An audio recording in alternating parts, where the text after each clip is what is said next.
লিটন দাস বাংলাদেশের অন্যতম সেরা ব্যাটার, কিন্তু তার মাঝে অধিনায়কত্বের গুণাবলীর ঘাটতি আছে মনে করেন জাতীয় দলের সাবেক অধিনায়ক খালেদ মাসুদ পাইলট। সেই সাথে কোনো ধরনের পূর্ব পরিকল্পনা ছাড়াই শেখ মেহেদীকে সহ অধিনায়ক করায় নির্বাচকদের কাঠগড়ায় দাঁড় করালেন তিনি। সেই সাথে তাকে অবাক করেছে মেহেদী মিরাজের টি-20 দল থেকে বাদ পড়া।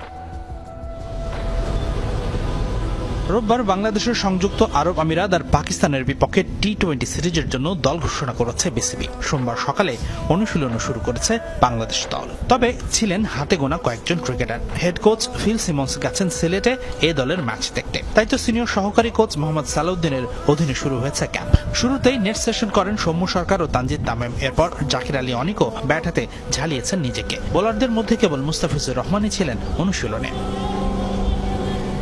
ইনজুরি থেকে ফেরার লড়াইয়ে থাকা দলের নতুন টি-20 অধিনায়ক লিটন দাস করেছেন জিম।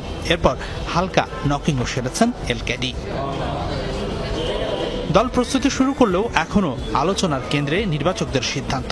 অফ ফর্মে থাকা লিটনকে কোন বিবেচনায় দেয়া হলো অধিনায়কত্ব, প্রশ্ন করছেন সাবেক অধিনায়ক খালেদ মাসুদ পাইলট।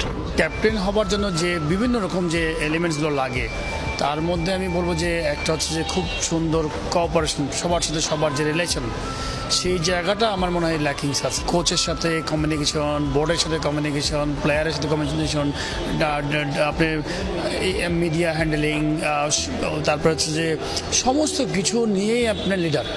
শুধু তাই নয়, সহ অধিনায়ক হিসেবে শেখ মেহেদীর নাম ঘোষণাতেও অবাক হয়েছেন তিনি। কেননা অতীতে বিসিবির কোনো টুর্নামেন্ট কিংবা ঘরোয়া কোনো আসরেই অধিনায়কত্ব করতে দেখা যায়নি এই ক্রিকেটারকে।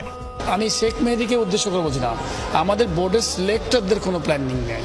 ভাইস ক্যাপ্টেনের কি ক্যাপ্টেন্সি করার ওই এক্সপিরিয়েন্স আপনি তৈরি করে দিয়েছেন? আমি শেখ মেহেদীর দোষ দেবো না, বিকজ আপনি এতগুলো বিপিএল খেলা গেল, ঢাকা লিগ গেল, আপনি কি বিপিএলে কনসেপ্ট দিয়েছেন কোনো টিমকে যে আমরা শেখ মেহেদীকে ফিউচার হিসেবে চিন্তা করছি, আপনার শেখ মেহেদীকে একটু ক্যাপ্টেন্সি বা ভাইস ক্যাপ্টেন্সি করান। বাংলাদেশ স্কোয়াডে আছে 5 পেসার, 4 ওপেনার, 3 স্পিনার। বাকি 4 স্পট কেবল মিডল অর্ডার ব্যাটারদের জন্য। দলের এই কম্বিনেশন নিয়েও প্রশ্ন আছে অনেক। তবে পাইলট সবচেয়ে বেশি নাখোশ মেহেদী হাসান মিরাজের বাদ পড়াতে। ইনফর্মে ক্রিকেটারের প্রয়োজন অনুভব করছেন জাতীয় দলের সাবেক অধিনায়ক।